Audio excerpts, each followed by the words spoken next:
Sejam bem-vindos de volta aí no canal História Pública. Isso aqui era pra ser um vídeo pro canal de notícias, de análises de notícias, mas o roteiro foi bastante incrementado por umas leituras que eu acabei fazendo e eu achei que era muito mais enriquecedor fazer um ensaio sobre o assunto. A gente já tem feito alguns ensaios sobre a América Latina aqui, e eu acho que falar sobre El Salvador hoje é tão pertinente quanto qualquer outro país que a gente já falou. Caso você só assista os vídeos gravados e esteja estranhando um pouco o chat, é porque eu tô streamando em 4K e o chat tem um atraso. Então eu falo do assunto e o chat reage ao que eu tô falando uns 10 segundos depois, uma coisa assim. Por isso que tem esse descompasso só pra explicar pra vocês o que tá acontecendo. Antes de qualquer coisa, o canal só funciona porque tem uma equipe. Essa equipe é financiada por vocês, principalmente pelo Apoia-se. Então é apoia.se/História Pública. Se você quiser contribuir com o canal, vai lá e pinga aquele capilé, como dizem os nossos camaradas do Medo e Delírio em Brasília, né?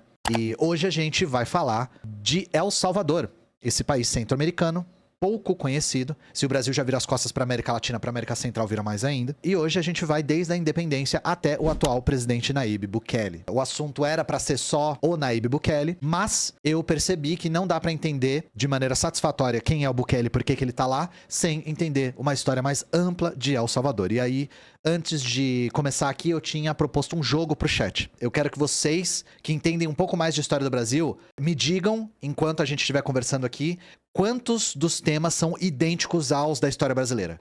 Assim, eu quero uma cartela de bingo de quantas coisas que eu vou falar aqui são, eu não tô nem dizendo parecido, idênticas à história brasileira. Até as datas batem. E depois deixa aí nos comentários quantos elementos da história de El Salvador você conseguiu comparar com a história brasileira. Porque eu quero saber se vocês tiveram a mesma impressão que eu lendo os livros, os textos, né, as notícias, as fontes sobre o país, certo? Bebe um shot toda vez. Não faça isso, você não vai conseguir chegar no final da live. Vamos lá. Então, hoje a gente vai falar de El Salvador. E a gente decidiu falar particularmente hoje porque é um país que vocês vão começar a ver mais na mídia tradicional. Existe um fenômeno, gente, no Brasil, que é a extrema-direita começar a falar pra caramba de um país que eles nem sabem apontar no mapa. Já repararam nisso? Às vezes, um país entra pro Atlas da extrema-direita. Aconteceu isso com a Nicarágua, por exemplo. Depois da eleição do Daniel Ortega, um monte de gente de extrema-direita começou a falar da Nicarágua e colocou a Nicarágua dentro daquela tríade Cuba, Venezuela, Coreia do Norte, sabe? Gente que nem sabia o que era sandinismo, nem sabia o que era a Revolução Nicaragüense, nem sabia nada de nada.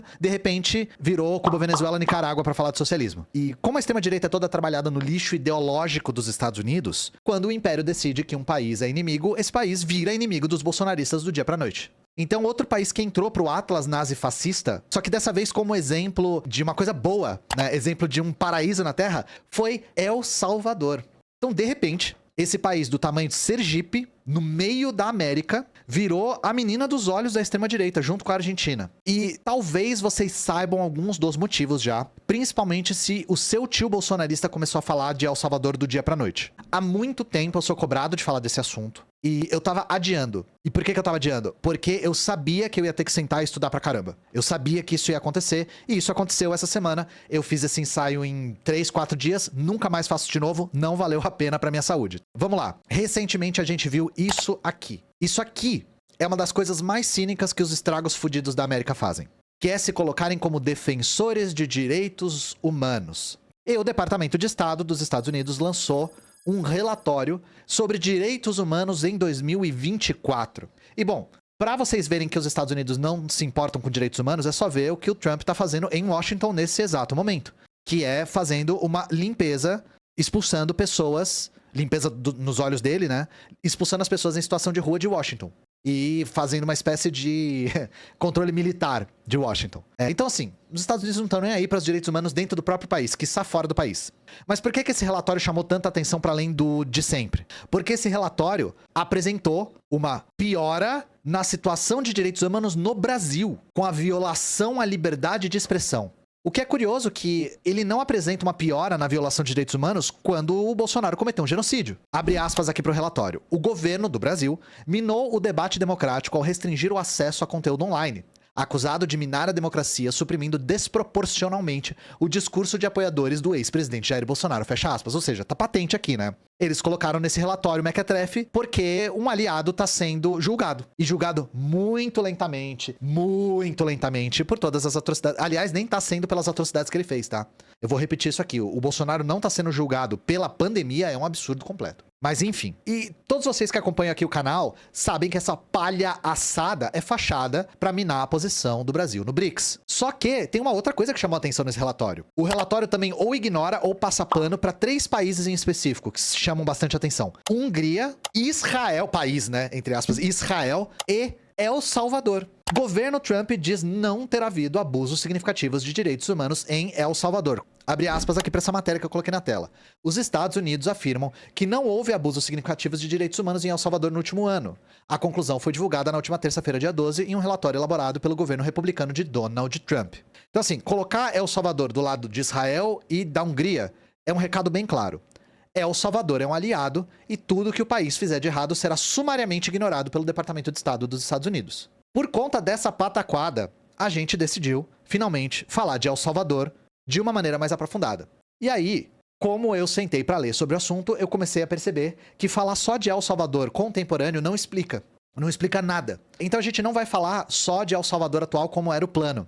A gente vai falar da história do país desde a independência. E a razão é simples. O presente está imbuído de passado, gente. É imprescindível a gente entender a história do país para entender o que está acontecendo agora. E eu espero que vocês saiam desse vídeo com um entendimento mais aprofundado acerca do que está acontecendo. Para além de bem ou mal, certo e errado. Então, bora para El Salvador, de 1821 até 2025, história versão Pocket. Uma coisa que eu falei aqui antes de começar a live também, foi que eu vou falar pra caramba e vai parecer que eu nem arranhei a superfície. Então, olhem as fontes, tem uns livros aí na descrição. Pesquisem, leiam sobre nossos irmãos latino-americanos, por favor. Como eu disse, vocês vão ver muitas semelhanças com a nossa própria história. Então, gente, El Salvador é um país, como eu disse, mais ou menos do tamanho de Sergipe. É um país pequeno, mas com bastante densidade demográfica. Hoje o país tem mais ou menos 6,3 milhões de pessoas. E é um país da América Central que faz fronteira com a Guatemala, Honduras e aqui no mapa, no sul, não tá aparecendo, mas a Nicarágua também faz fronteira. Inclusive, vocês vão reparar vários nomes indígenas. Se vocês olharem, a gente vai voltar nesse assunto mais pra frente. Então, El Salvador tem a sua independência da Espanha. El Salvador foi uma colônia espanhola. Essa independência vem em 1821.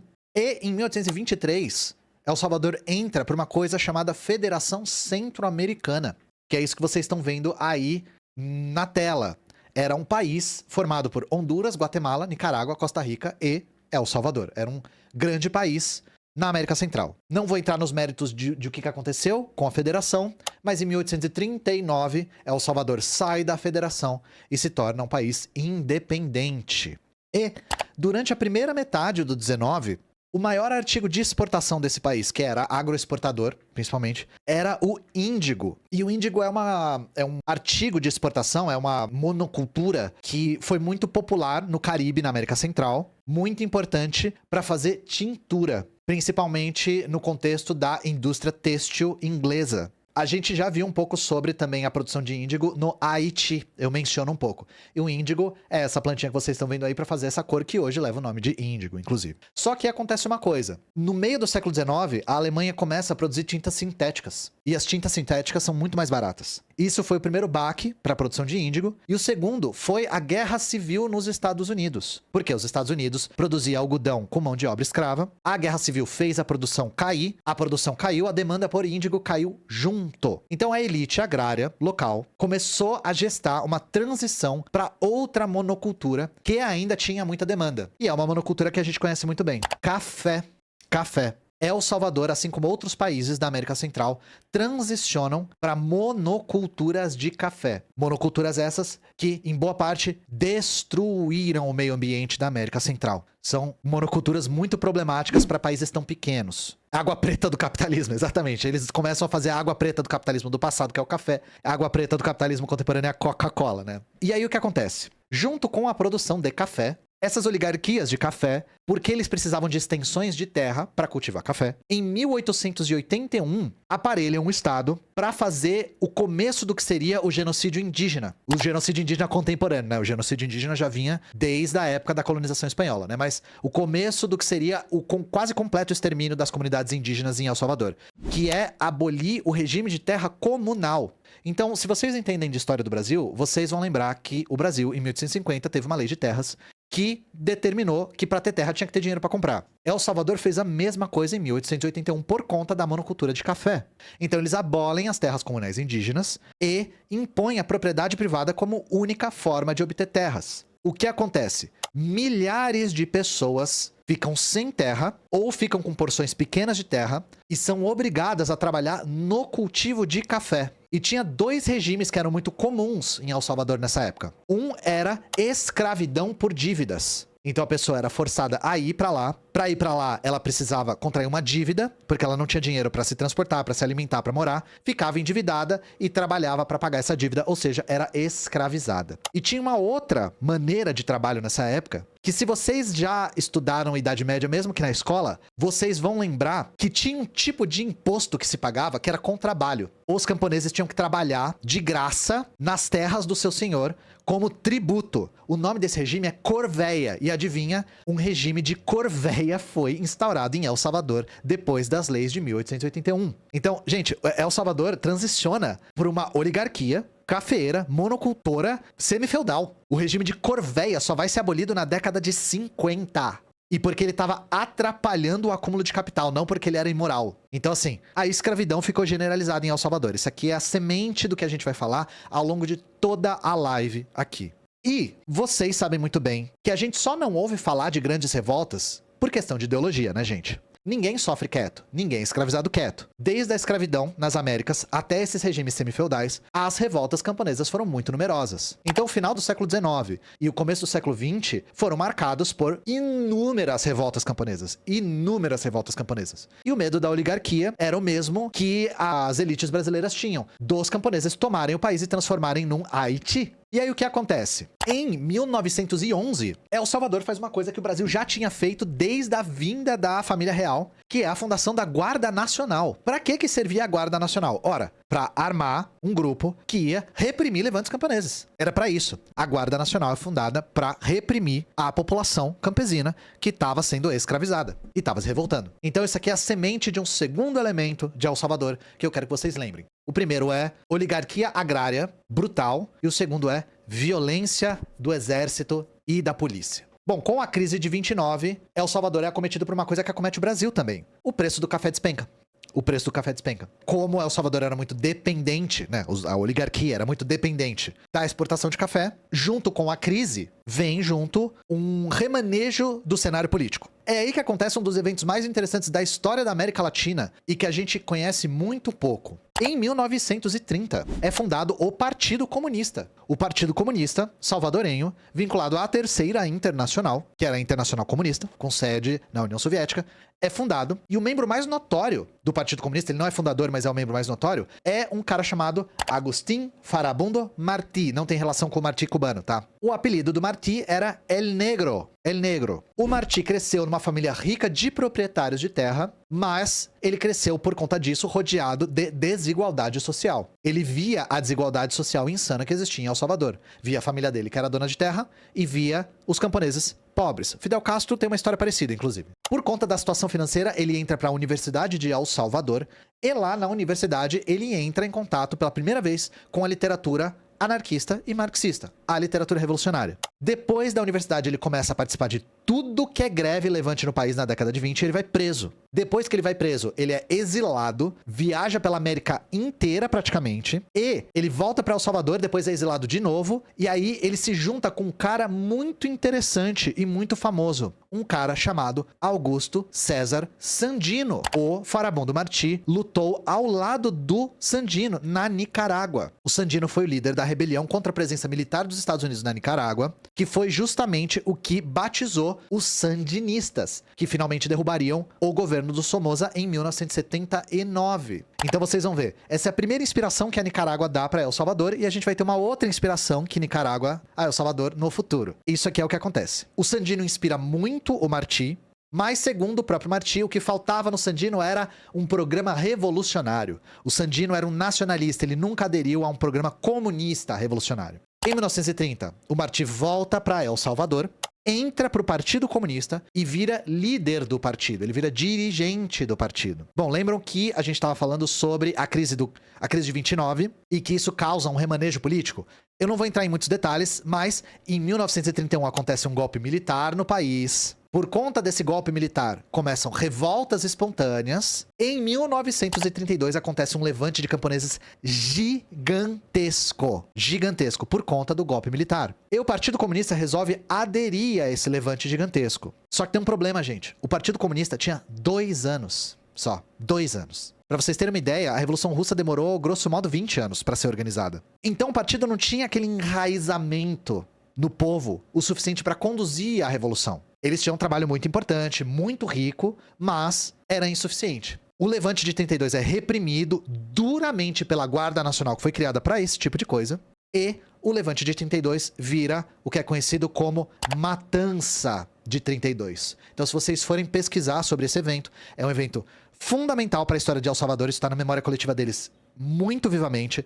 A Matança de 32 é algo que marca a história do país. Só que acontece uma coisa. O PCS, Partido Comunista, é usado como boi de piranha nessa situação. Então, mesmo que o levante tenha sido de forma espontânea, tenha começado de forma espontânea, o governo usa o PCS para endurecer o regime militar. O Farabundo Martí é preso e assassinado. E aí se instaura uma ditadura militar em El Salvador, que dura 50 anos. De 32 até 82, El Salvador foi uma brutal ditadura militar, cuja violência é difícil de mensurar, gente. Para vocês terem uma ideia, só na Matança de 32, os menores números são de 15 mil mortos e os maiores são de 30 mil mortos. Sendo que se estima que só 3 mil pessoas estavam participando do levante.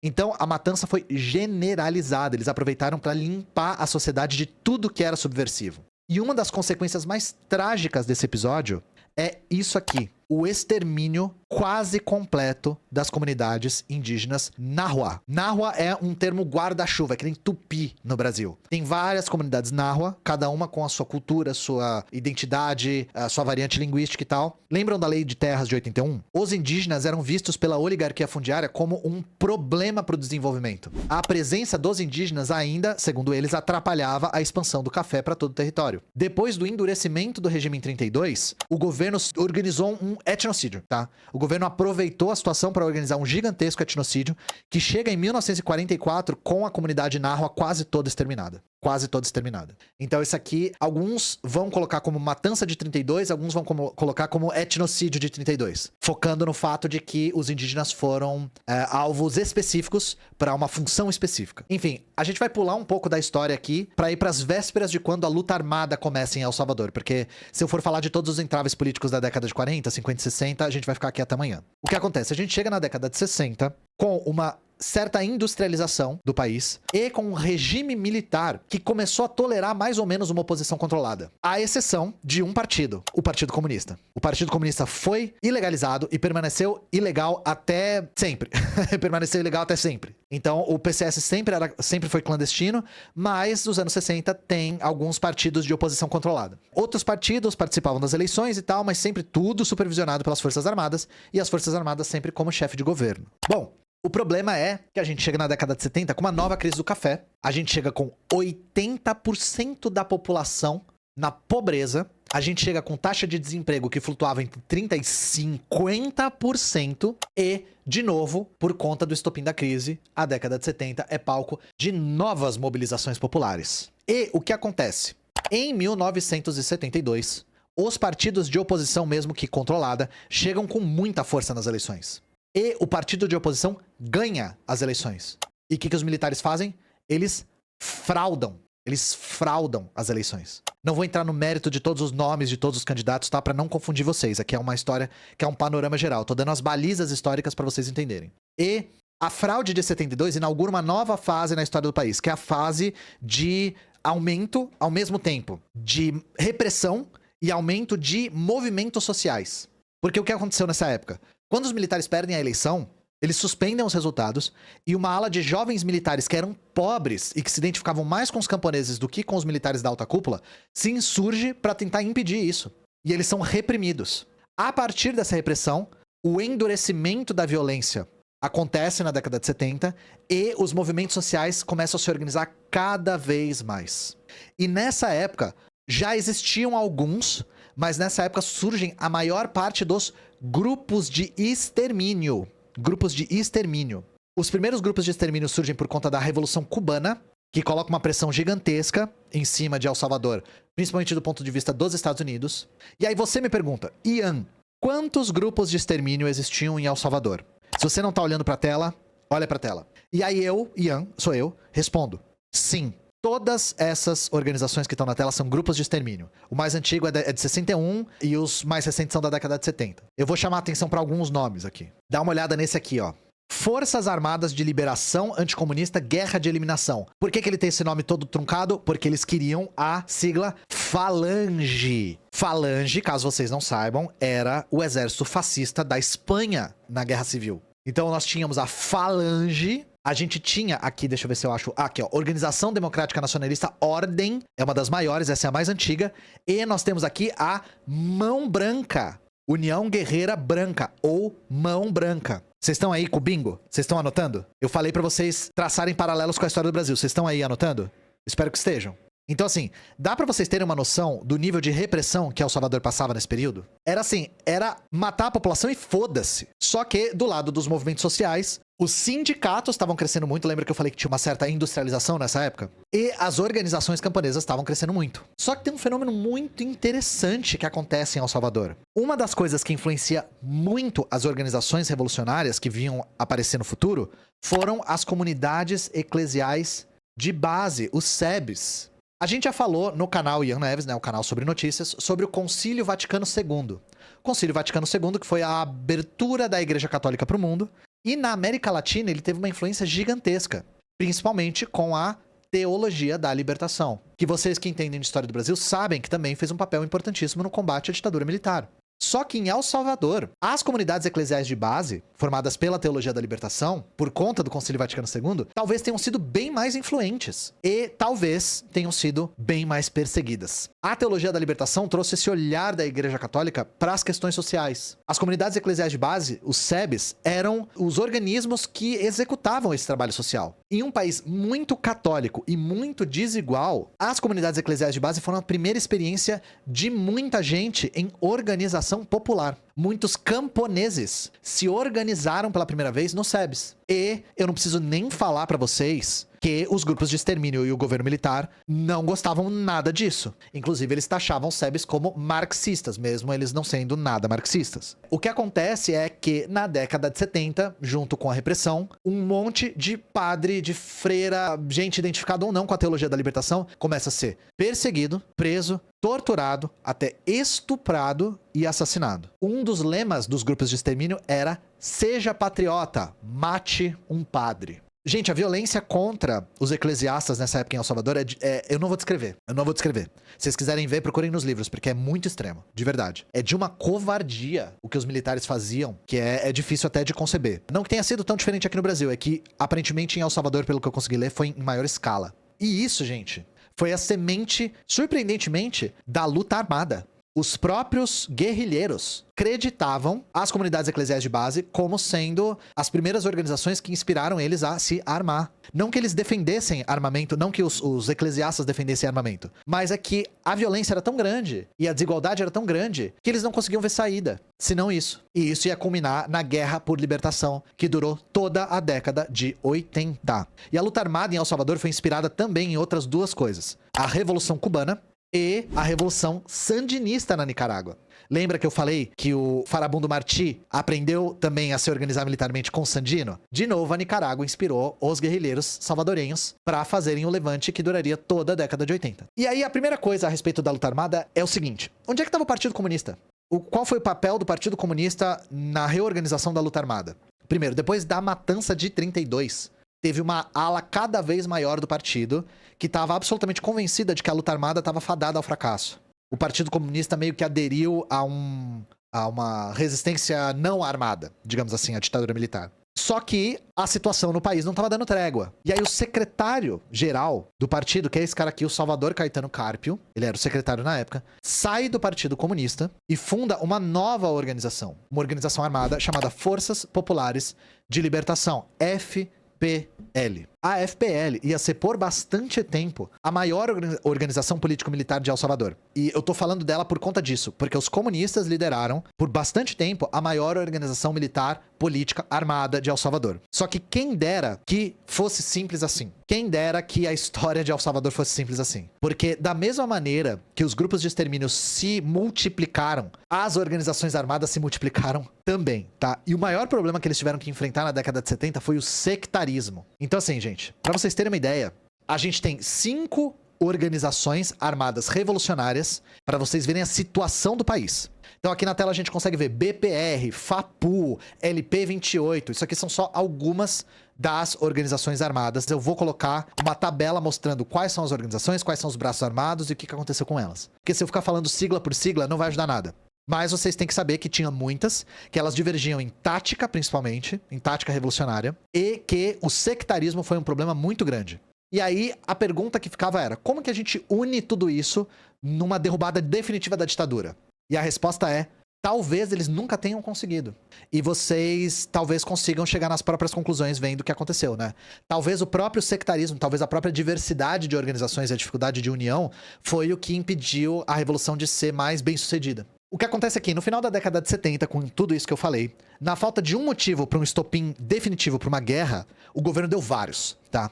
Lembra que eu falei que o governo perdeu as eleições em 72 e fraudou? Então, o governo perdeu as eleições em 77 de novo e fraudou de novo. O governo militar era muito impopular, os partidos de oposição, mesmo que controlados, estavam ganhando as eleições. De novo, eles ganham em 77 e de novo os militares fraudam. E aí, a população vai se revoltar no Parque da Liberdade e a população é massacrada. Massacrada. Nós temos aí uma foto dos caixões, muitos deles adornados com as bandeiras dos movimentos revolucionários. O LP28 principalmente aí. Então, isso aqui fica conhecido como Massacre do Parque da Liberdade, 28 de fevereiro de 77. Lembra que eu falei, na falta de um motivo tinha mais. Em 1980, era aniversário do Levante de 32. Lembra do Levante de 32 que eu falei, que virou a matança? E a comemoração em homenagem aos combatentes, juntou 200 mil pessoas na capital, que é São Salvador. Eu não falei o nome da capital até agora. E, de novo, vocês podem ver aí as siglas das organizações armadas, FAPU tá aí aparecendo na tela. E adivinhem, eu vou tomar uma água aqui e dar um tempo pra vocês pensarem no que aconteceu nessa manifestação, né? A Guarda Nacional, não foi nem grupo de extermínio, tá? Abriu fogo contra a população e matou quase 50 pessoas.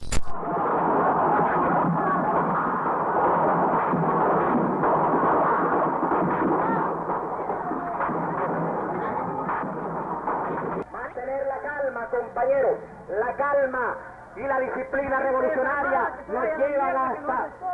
nos llevan hasta la victoria final.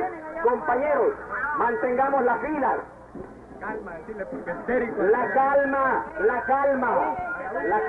es la que nos muestra la disciplina revolucionaria, compañeros. Compañeros, a la otra calle, con indicaciones de seguridad, compañeros. Mataram 49 pessoas que a gente saiba. E o governo culpou esquerdistas armados infiltrados. Só que hoje a gente sabe, depois de uma perícia da Comissão Nacional da Verdade de El Salvador, que os tiros vieram do topo de 14 prédios. A Guarda Nacional estava posicionada no topo dos prédios para matar manifestantes e botar a culpa na esquerda para jogar a população contra as organizações revolucionárias. Tá bom para vocês? Já é motivo, né? Tem mais motivo. O estopim definitivo e que os próprios revolucionários acreditam foi a morte desse cara aqui, Oscar Romero.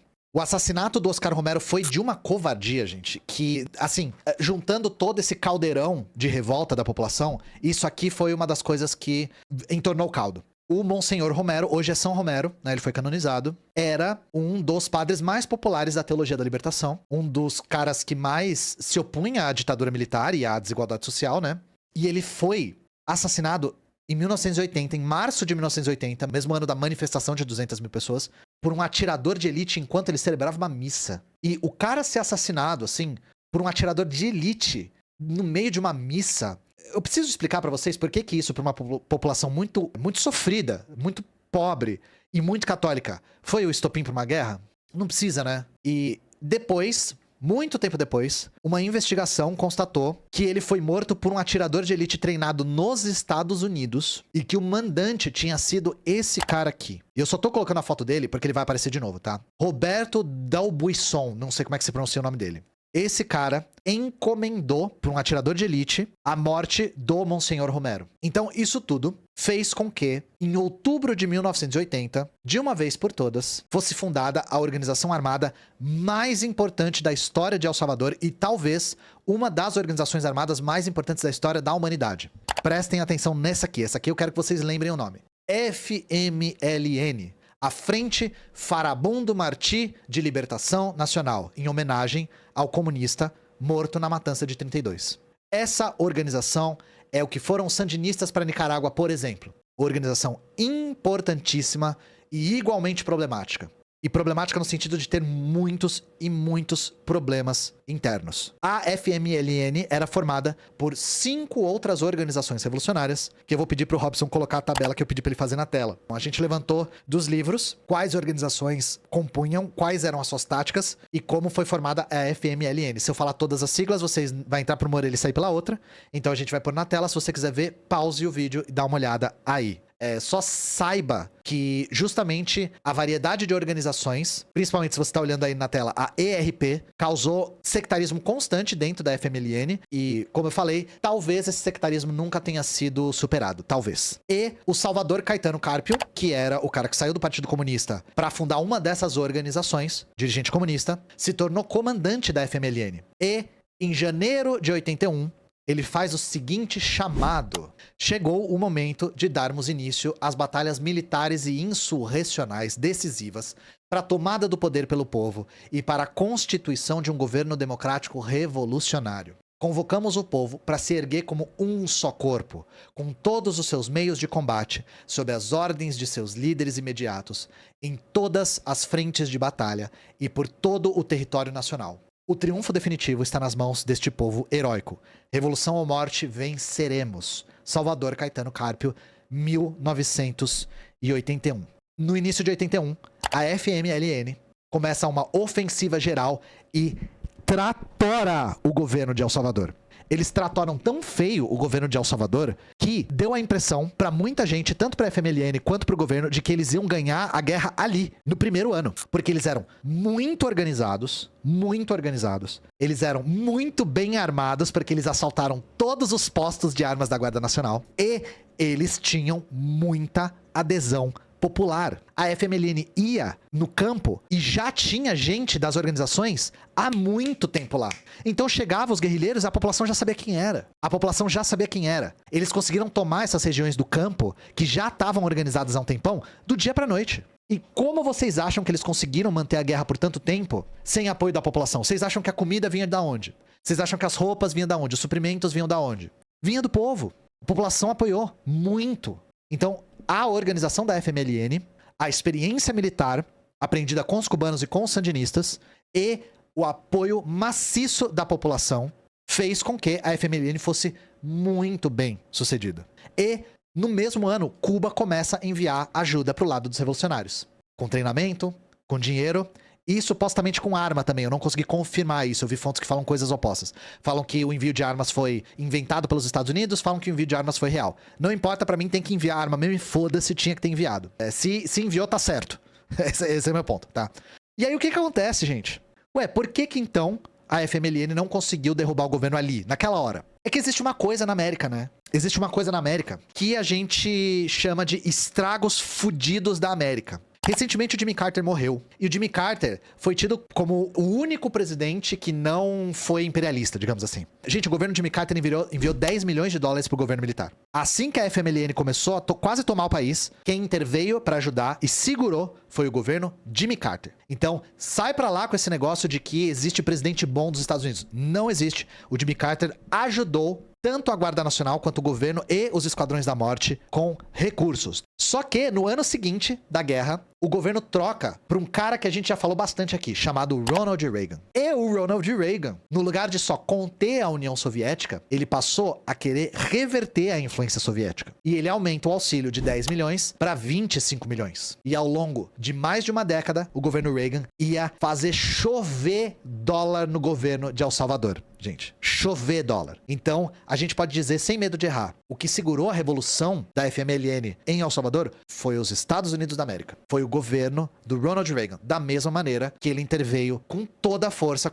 contra os sandinistas, com os contras na Nicarágua. Então, assim, depois da Revolução Sandinista na Nicarágua em 79, El Salvador passou de ser um país completamente insignificante para os Estados Unidos para ser talvez um dos mais importantes para eles. Porque o medo deles era espalhar pra Nicarágua, depois Guatemala, depois Costa Rica, depois Honduras, depois a América Central inteira. O medo deles era isso. O que começa com o Jimmy Carter enviando 10 milheta lá, chega na cifra de 1,2 milhões de dólares por dia, tá? Ao longo de todo o governo Reagan, os Estados Unidos gastaram 1,2 milhão de dólares por dia pra tentar derrotar a FMLN. E aí eu pergunto pra vocês, como é que vocês acham que a guerra durou 11 anos se o exército revolucionário não fosse disciplinado, organizado e tivesse uma imensa adesão popular? Olha o nível de investimento que os Estados Unidos teve que fazer para conseguir conter essa revolução. E não só isso, os revolucionários mandaram delegação representando a luta contra o governo para 33 países. Gente, os revolucionários mandaram mais delegação do que El Salvador tinha de embaixada. Esse nível de organização fez com que o apoio internacional contra a ditadura crescesse pra caramba. E a FMLN resistiu bravamente contra as ofensivas do governo e as forças paramilitares. Principalmente porque a população apoiou muito. A guerra não foi só do exército, a guerra foi de todo mundo. O exército salvadorenho era tremendamente desorganizado. E aí o Reagan começou a achar que mesmo com o investimento, eles iam perder El Salvador pra luta armada. Eles iam perder porque a população tava aderindo demais e o exército era uma bosta, mesmo com muito dinheiro. E aí o que ele faz? É muito interessante o que o governo dos Estados Unidos fez em El Salvador. O Reagan começa a ver nas eleições a única maneira de impedir que os revolucionários chegassem ao poder. No meio da guerra, a guerra durou 11 anos, né, gente? Então no meio da guerra teve eleições. E o que os Estados Unidos fazem?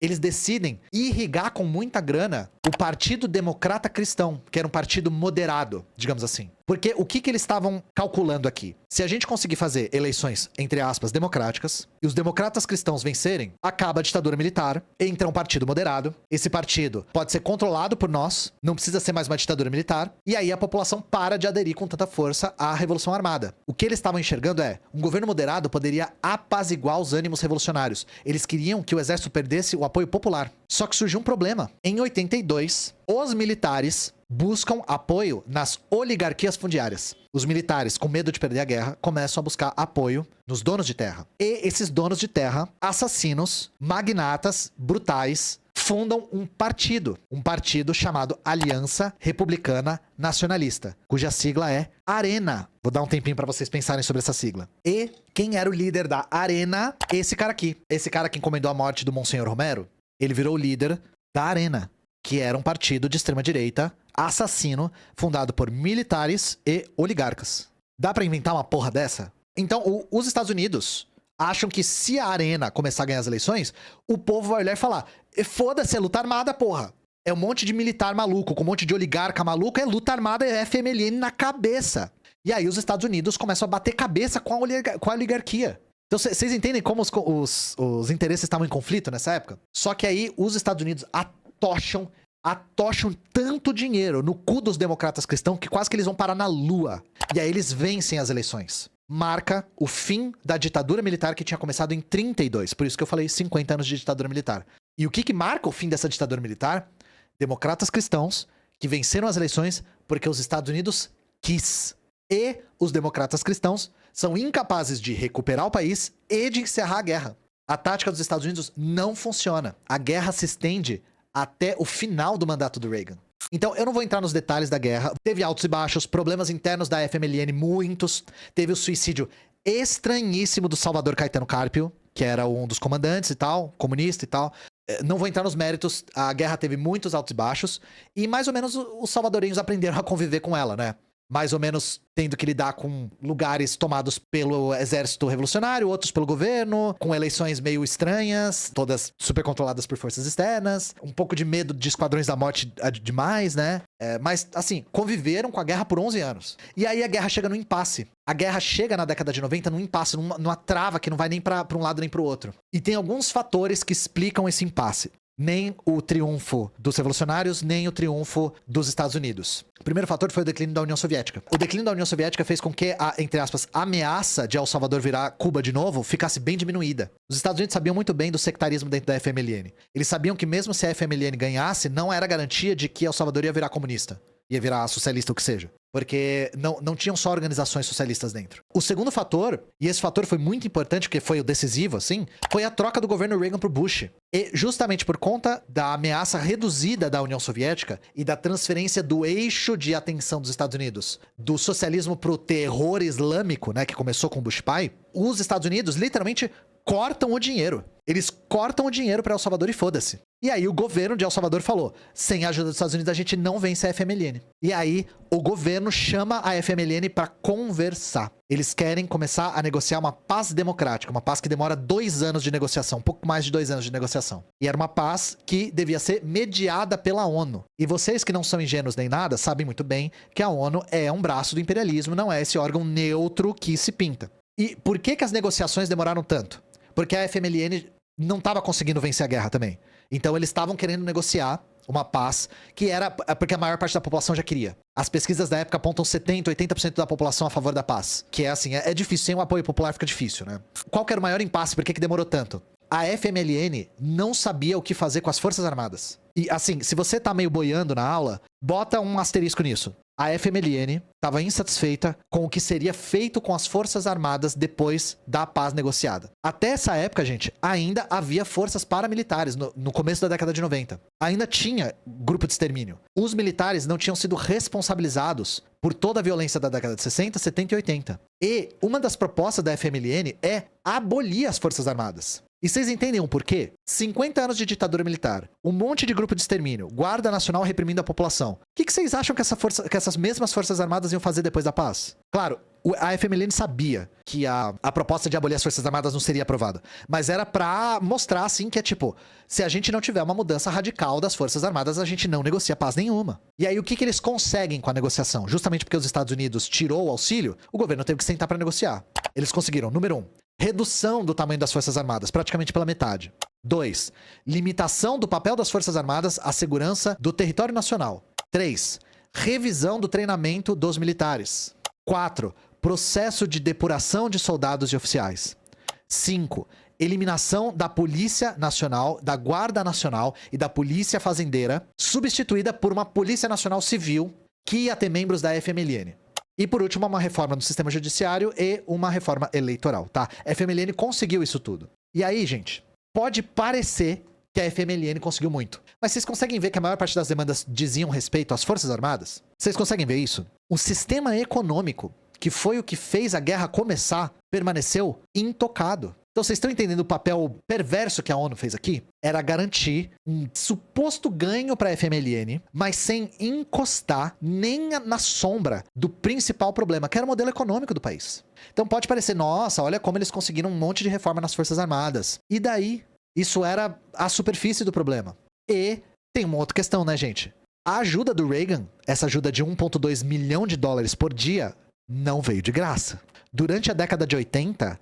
o que o Reagan exigiu para El Salvador foi a implementação do modelo neoliberal no país. Esse modelo neoliberal sequer entrou no debate. As causas da miséria não só continuaram intactas, como se agravaram. Tem um outro fato muito sintomático da situação no país. Foi instaurada a Comissão Nacional da Verdade, e a Comissão Nacional da Verdade revelou que 95% das violações de direitos humanos tinham sido cometidos pelos militares. O governo, mesmo com toda a vitória sobre as Forças Armadas, entre aspas, da FMLN sobre as Forças Armadas, mesmo com toda essa vitória, o governo tentou impedir a comissão de divulgar esses dados e o Congresso aprovou uma anistia. O Congresso anistiou os guerrilheiros e os militares. Guerrilheiros esses que foram acusados de 5% de violações de direitos humanos e militares que foram acusados de 95%. A anistia que é boa pra todo mundo, né, gente? Insira a ironia aqui. E aí, em 92, a guerra acaba oficialmente com os Acordos de Paz de Chapultepec. Nós temos aqui o jornal da época e a comemoração dos Acordos de Paz. A FMLN é legalizada como um partido político e concorda em se desarmar, com alguns dos seus membros fazendo parte da polícia civil. E aí o que aconteceu? Lembram do Arena, gente? Lembram do Arena? O Arena chega na década de 90 como um partido que tinha se transformado de militares e oligarcas para um partido representante da indústria privada, principalmente dos neoliberais que estavam se formando, dos burgueses que estavam se formando com o neoliberalismo da década de 80. E o Arena chega na década de 90 com uma máquina eleitoral muito bem azeitada. Os problemas internos da FMLN, que na verdade era um partido com um monte de organizações dentro, impediram a oposição de ser suficientemente organizada. E a agenda do Arena era bem simples, gente. A agenda do Arena é bem simples. Era neoliberalismo no teu cu. Simples, tá? Neoliberalismo no teu cu. E aí isso tratorou a vida dos trabalhadores.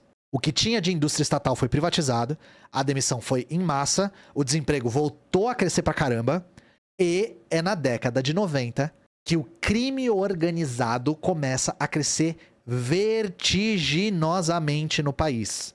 O crime organizado entra em cena em El Salvador na década de 90, como uma resposta para a pobreza que estava acometendo os trabalhadores, que não tinham opção e eram seduzidos para dentro do tráfico de drogas, além do uso dos Estados Unidos do tráfico de drogas para controle da América Central e da América do Sul. Então são esses dois fatores. No Porquê Odiamos Reagan, a gente fala sobre como os Estados Unidos financiou o tráfico de drogas para derrubar a Revolução Sandinista na Nicarágua na década de 80.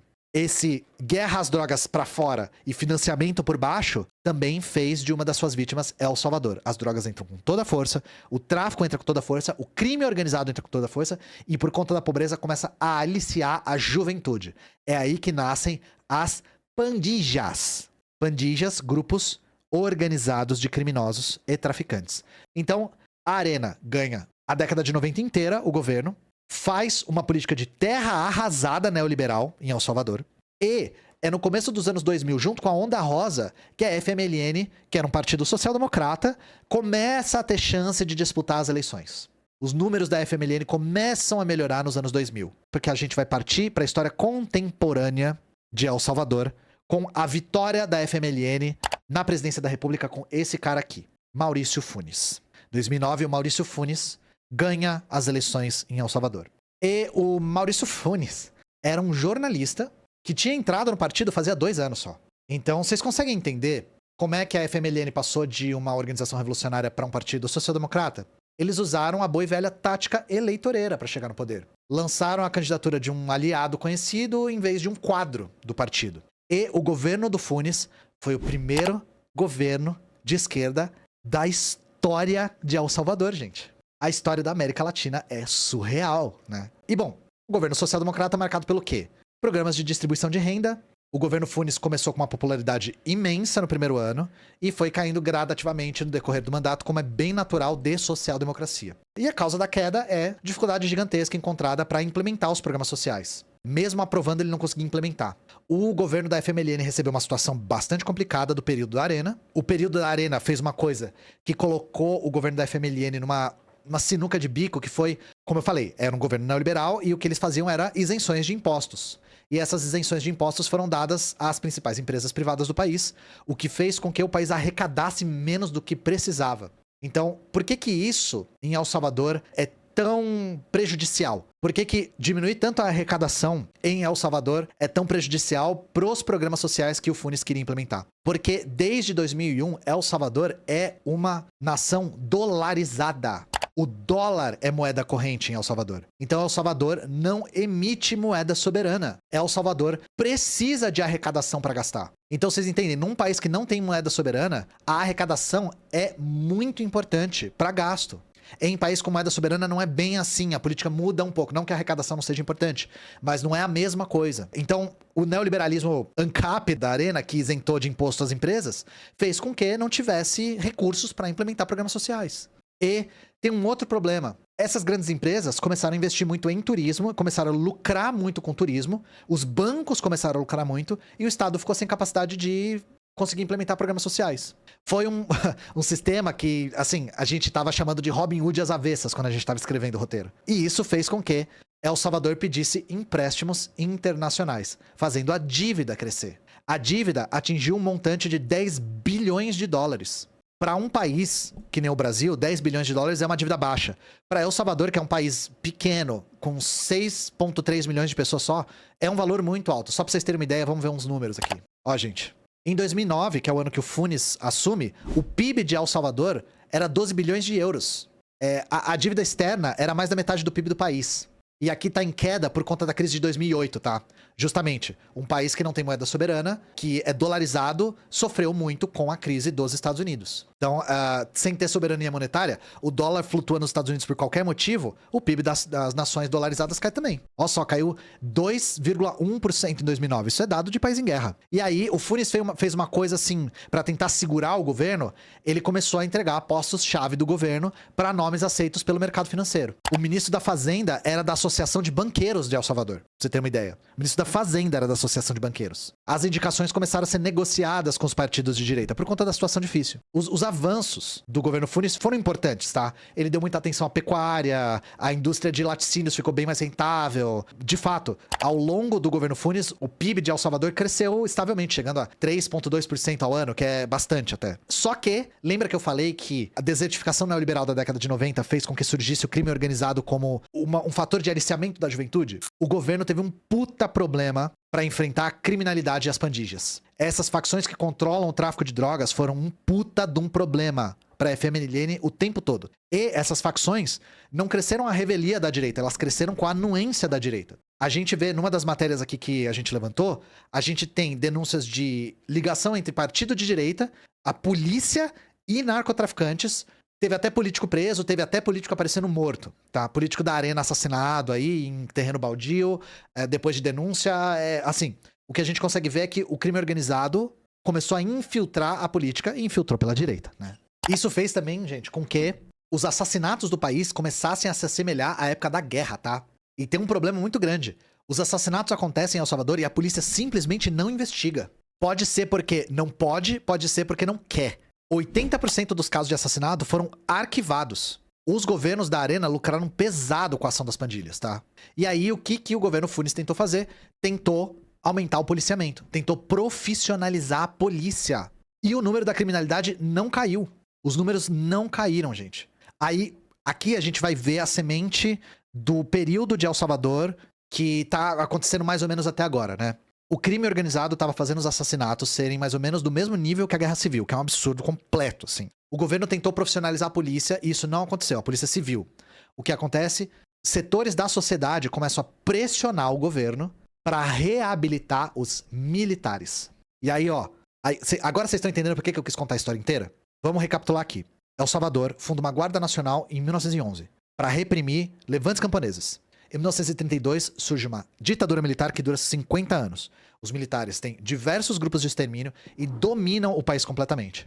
Quando eles têm que negociar a paz com a FMLN, eles tomam um baque. As forças armadas são diminuídas, a sua função é restrita. Quando o crime organizado começa a crescer de novo, um setor da sociedade que era apologista dos militares começa a pressionar o governo social-democrata para reabilitar os militares. Vocês estão entendendo o perigo disso? Vocês estão entendendo o problema que isso gerou? E o que o Funes fez? Acatou. O Funes, traindo uma agenda histórica da FMLN, aumentou em 250% o efetivo militar. Isso assim, o efetivo militar na segurança pública. Ele trouxe de volta os militares para postos-chave de dentro dos assuntos do governo. Vocês estão entendendo? Então a direita foi leniente ou conivente, né? Foi parceira das pandilhas por 20 anos. E aí, quando o crime fica descontrolado, a direita pressionou o governo para reabilitar os militares. Essa aqui, a história de El Salvador é essa, tá? Isso aqui é a base da história contemporânea de El Salvador. Eu tô repetindo tantas vezes porque isso é muito importante pra vocês entenderem o Bukele, tá? Muito importante.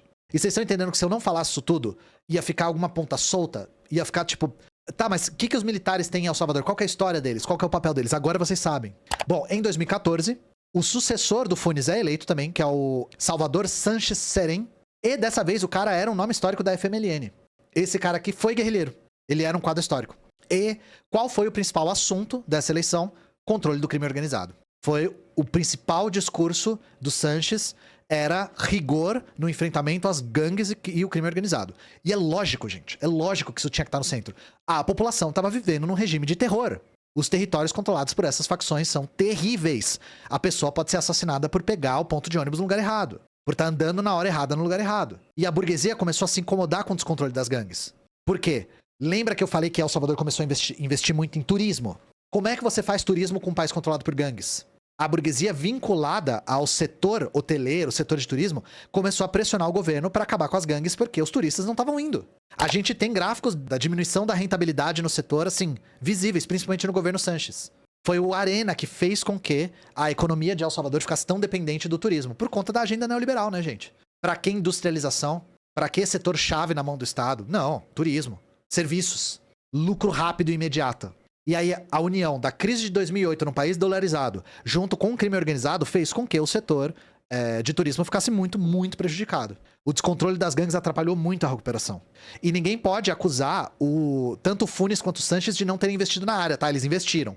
Foi no governo deles que o turismo voltou ao nível pré-crise de 2008. Por conta de investimento. E por conta de dependência também, né? Só que, e a violência? A violência continuava crescendo. Continuava crescendo. Em 2015, houve recorde de homicídios no país. Recorde. E aí o governo Sánchez estava numa situação política muito difícil de resolver. No ano anterior, o governo tinha começado a investigar infiltração de crime organizado no próprio exército. Então ele via violência crescendo, pressão popular crescendo, a burguesia pedindo uma solução rápida por conta do setor do turismo e infiltração de crime organizado no exército. E aí o governo resolve responder de um jeito muito... que também mostra os limites da social-democracia. Ele basicamente institui um excludente de ilicitude. É carta branca pra polícia matar, que é o que o Bolsonaro tentou fazer aqui no Brasil por muito tempo. E veio de um presidente de esquerda em El Salvador. O que acontece, gente? El Salvador tava se militarizando cada vez mais. E o irônico tava se militarizando desde o governo da FMLN. O negócio começa a ficar barra pesada depois de 2015.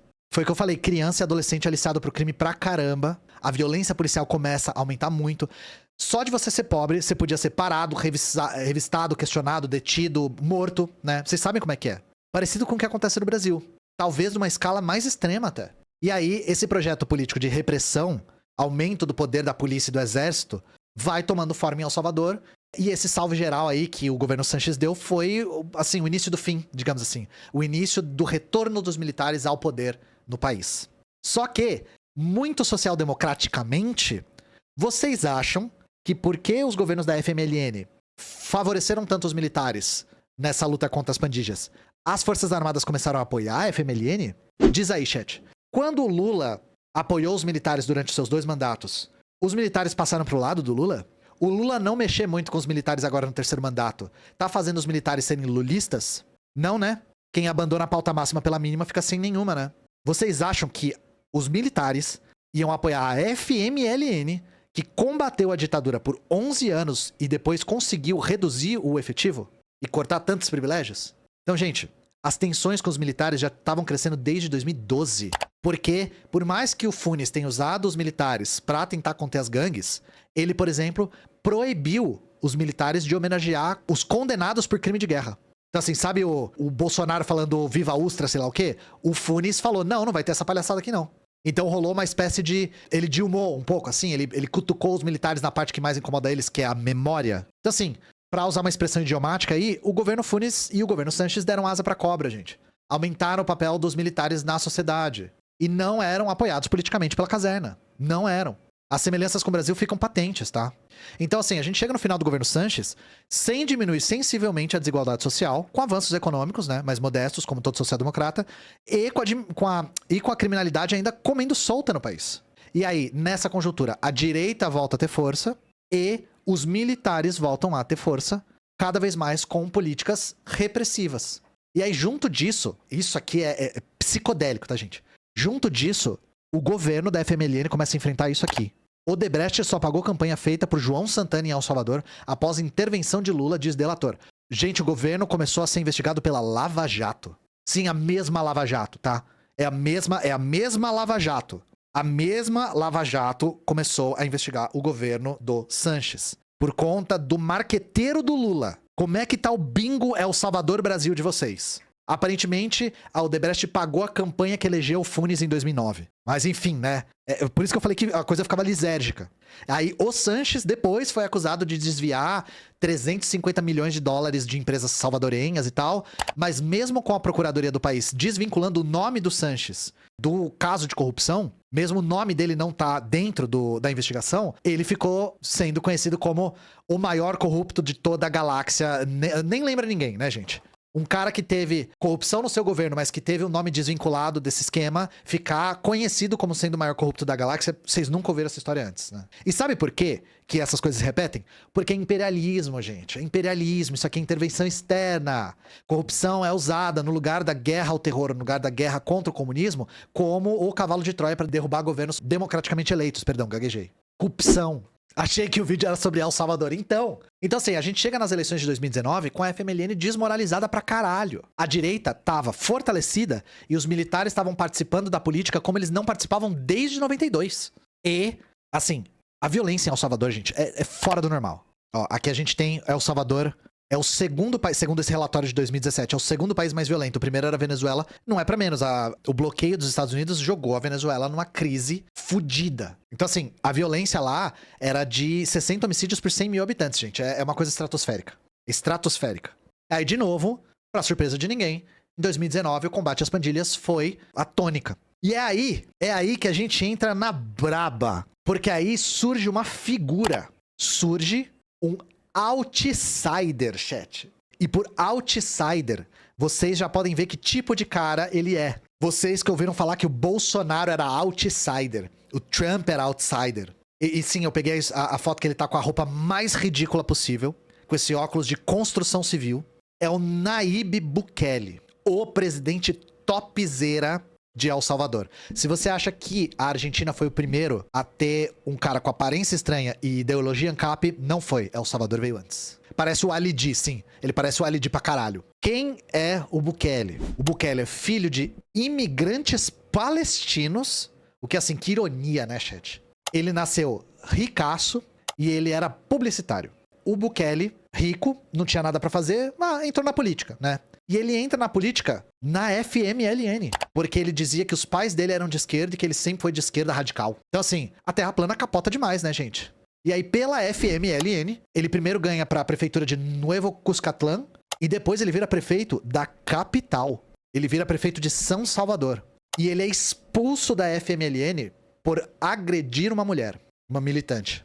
É por conta da prefeitura que ele consegue usar de trampolim pra presidência da República. E aí, depois de sair da FMLN, ele para de se dizer de esquerda radical e se diz só um radical porque ele defende coisas radicais, tá, gente? E aí vocês conseguem ver, gente, só parênteses, como o que a burguesia contemporânea precisa é só de um idiota muito articulado, um idiota carismático. Porque, por exemplo, o Bolsonaro era um cara estatista, era um cara que elogiou Chaves por conta das políticas estatizantes. E hoje ele é um neoliberal convicto. Por quê? Porque ele é massa de manobra. Ele é uma marionete. Ele é um fantoche. E vocês sabem como diz o ditado, né? O problema de ser um fantoche é que tem uma mão enfiada no seu cu. O Bukele é a mesma coisa. Onde é que tá o dinheiro, o poder, o alcance? Foda-se. Ele muda o discurso do jeito que o vento muda.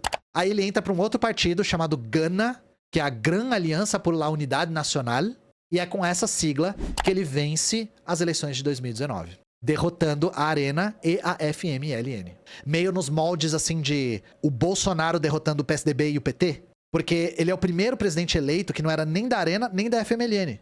Ele é o outsider, digamos assim, com esse partido pequeno, do jeito que era o PSL, era o primeiro partido do Bolsonaro, que agora é o PL, né? Mas era PSL, o primeiro do Bolsonaro. Então, enfim. E aconteceu a mesma coisa, né? Agora existe até a expressão bukelismo. Bukelismo. É a ideologia dele, né? Bukelismo. Do mesmo jeito que existe o bolsonarismo aqui no Brasil. E, gente, o Bukele é representante da extrema-direita, tá? É neoliberal, caricato, fascistoide, personalista. Igualzinho. cara que já disse que é o ditador mais cool do mundo. Ou o rei filósofo. Rei filósofo é um conceito do Platão na República, tá? Eu não sei se esse cara acha que ele é o Platão, mas enfim, é idiota. É o cara que governava El Salvador pelo Twitter. A galera até falava que ele era o CEO de El Salvador.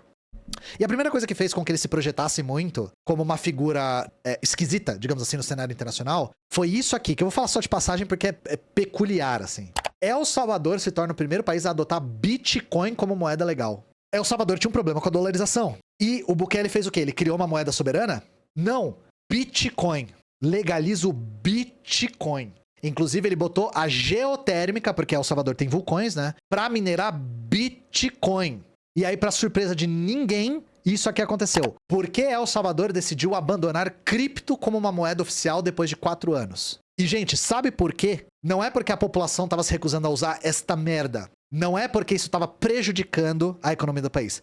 É porque o FMI mandou ele parar. O FMI falou, irmão, para com esta palhaçada, caralho. Para com esta porra. E aí ele teve que parar, né? Porque, de novo, fantoche. Mas, enfim, o Bukele foi eleito, como a gente disse, por conta do descontrole das pandilhas. Fato. E ele foi eleito com esse discurso militarista extremado.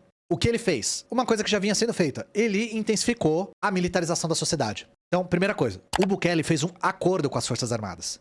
Acordo esse que a FMLN nunca ia fazer. Porque os militares não iam aceitar. E esse acordo consistiu no aumento do orçamento e dos salários dos militares. Fato, os militares voltaram pro poder na sociedade salvadorenha de maneira definitiva. Ele aumentou o orçamento das Forças Armadas em 52% só no primeiro ano. Enquanto a FMLN ainda era um pouco reticente com as Forças Armadas, o Bukele abriu a porteira pra mamata. Mamata, total. É prótese peniana, é leite condensado, é o caralho. E essa aproximação garantiu benefícios mútuos. Ele aumentou o investimento e a presença política dos militares e os militares garantem a governabilidade do Bukele. Como? Na base da porrada. Então, assim, o Bukele é o testa de ferro do retorno dos militares ao controle do país. Estão entendendo de novo por que eu contei a história inteira? Não ia dar pra entender por que eu tô falando em retorno dos militares se eu não tivesse contado a história dos militares em El Salvador desde 32. E essa aliança Bukele e Forças Armadas teve a sua primeira demonstração de força, o seu primeiro salve geral, em 2020. O que acontece? O Bukele queria um empréstimo de 109 milhões de dólares para financiar a nova política de segurança pública repressiva. Ele colocou no Congresso e o Congresso rejeitou. O que ele fez em seguida é digno de filme de ficção, e se tivesse em filme vocês iam achar exagerado. O presidente de El Salvador invade o Congresso com militares e alega direito divino. Ele foi rejeitado, ele entrou com os militares no parlamento, sentou na cadeira do presidente, começou a sessão dizendo que ele estava amparado por direito divino, aprovou o bagulho na porrada, saiu e ficou tirando foto com fã. Qual que é o nome que a gente dá pra isso aqui em qualquer outro lugar do mundo? Golpe militar. Golpe militar. Ah, o parlamento não aprovou o que eu queria? Militares. Vocês estão entendendo por que o Bukele é o ídolo dos Bolsonaro? Na força bruta de todos os lados possíveis, o Bukele começou a implementar uma política que fez com que El Salvador fosse parar nos noticiários internacionais. Depois do Bitcoin. El Salvador diminuiu em segurança às custas da redução de direitos. Qual era a política do Bukele? Prende primeiro, pergunta depois. Prende primeiro, pergunta depois. Em 19 meses de governo, El Salvador prendeu 70 mil pessoas. Quantas pessoas já estavam presas? 30 mil. Em 19 meses, eles prenderam mais do que o dobro do que já tinha preso. A média foi de 5 presos por hora. E isso fez com que El Salvador se tornasse o país com a maior população carcerária proporcional do planeta.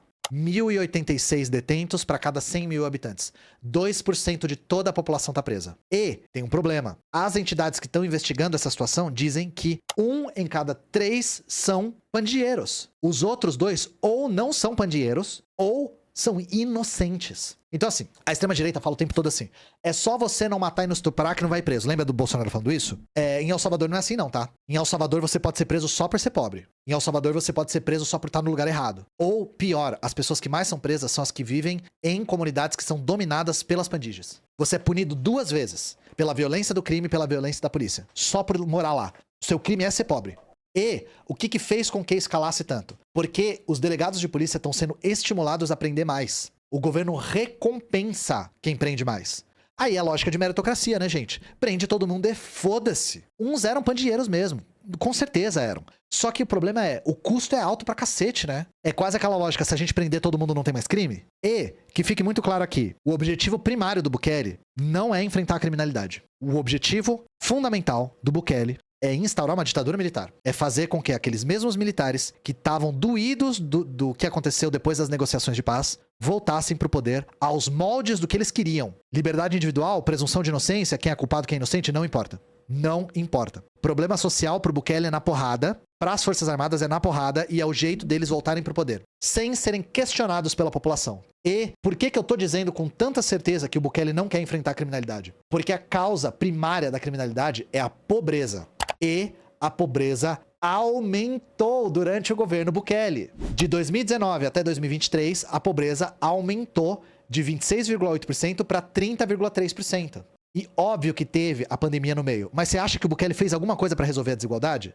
Claro que a pandemia agravou, mas ele não fez nada para resolver. Nada, porque não é prioridade. Então, se você quer combater a criminalidade, a causa primária, que é a pobreza aliciando jovens pra dentro do crime porque eles não têm escolha, e uma vez que eles entram, eles não saem nunca mais, isso permaneceu intocado. O que o Bukele fez foi instaurar uma ditadura militar para que os militares que estão usando ele como fantoche retornassem ao poder de uma vez por todas. Vocês têm alguma dúvida disso?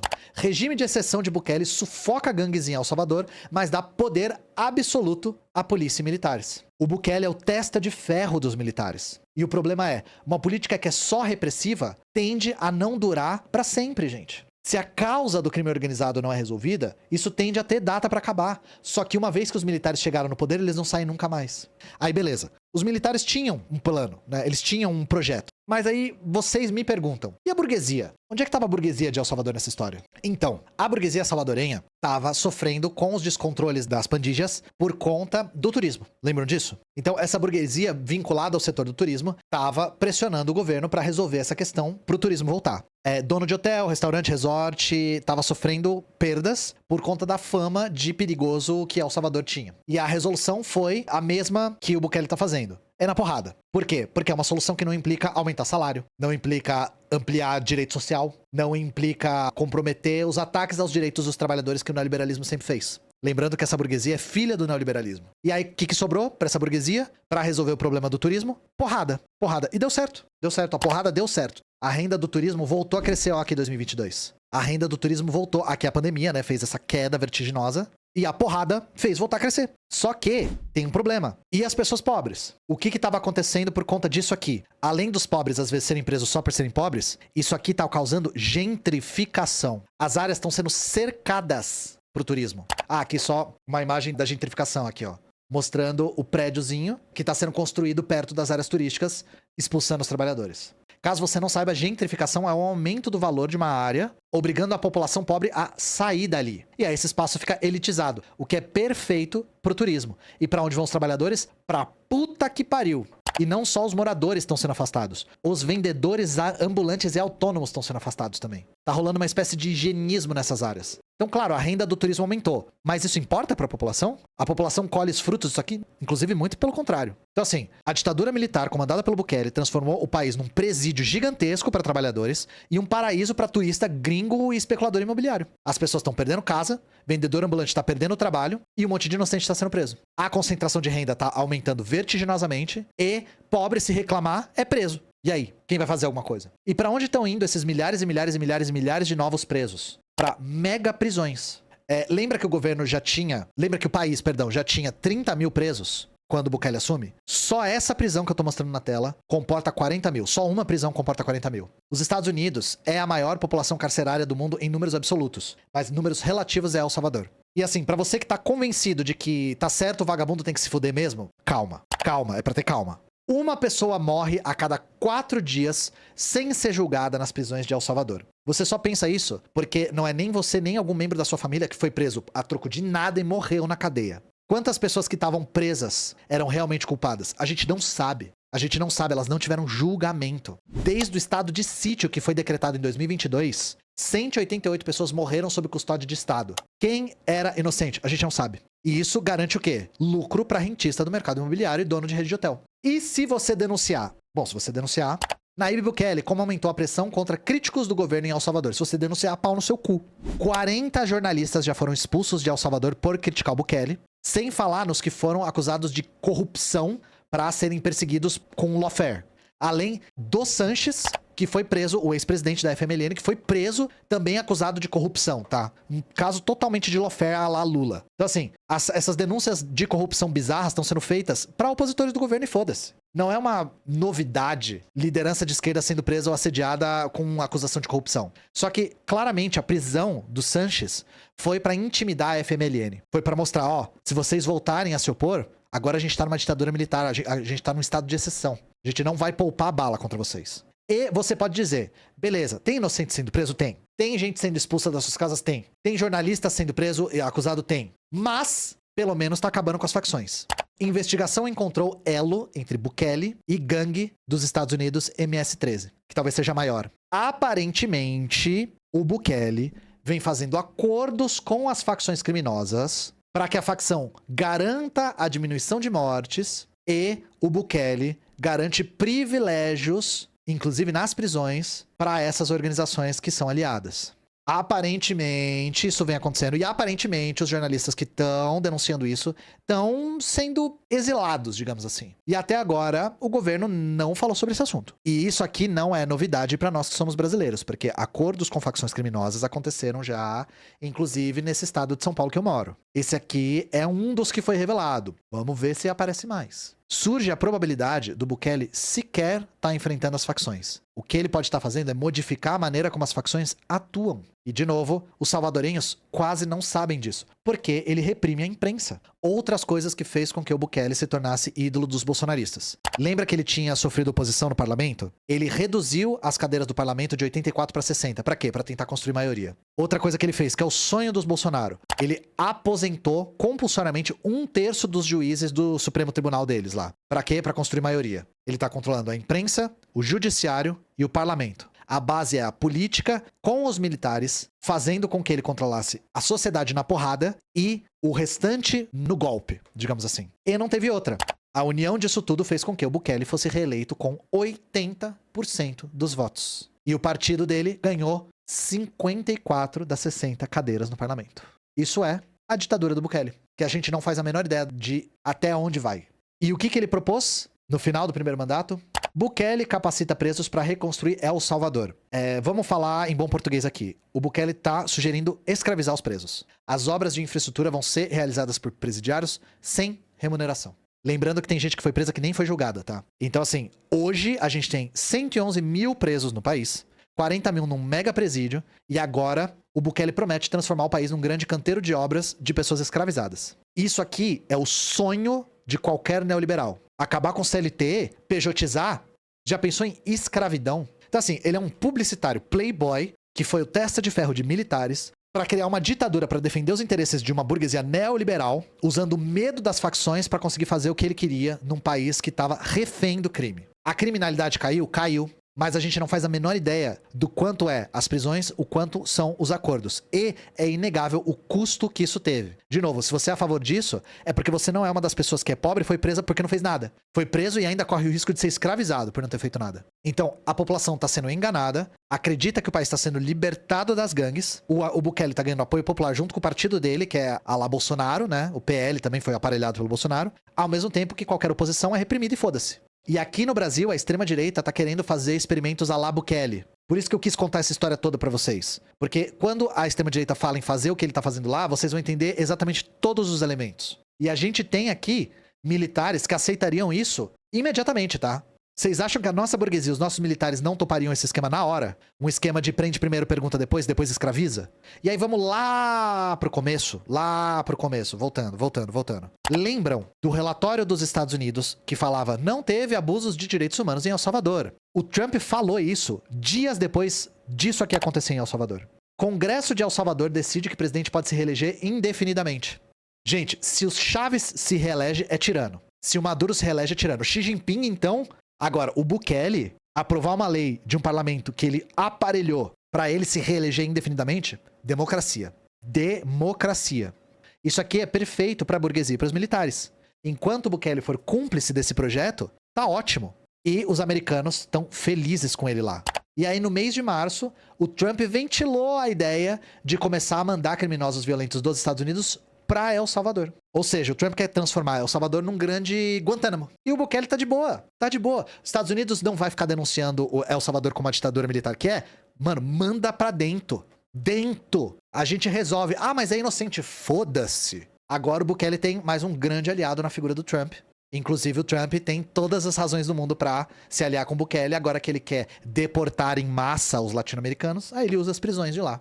Então é isso, meu chat. Chegamos ao fim aqui da nossa live sobre El Salvador. Espero que vocês tenham gostado. Espero que vocês tenham aprendido o suficiente sobre o país. Busquem comer cimento, né? Busquem ler mais sobre o país. Fiquem de olho em El Salvador, é muito importante pra gente a essa altura. A gente vai voltar com os ensaios, já, com maior frequência. Esse aqui foi um ensaio incidental. E, novamente, né? O canal aqui é financiado pelo Apoia-se, então se você gosta desse tipo de vídeo, o Apoia-se é fundamental. apoia.se/História Pública. E vamos nos organizar, né, galeres? Exatamente. Alguma dúvida, alguma pergunta, alguma coisa que não ficou clara? Só o comenta...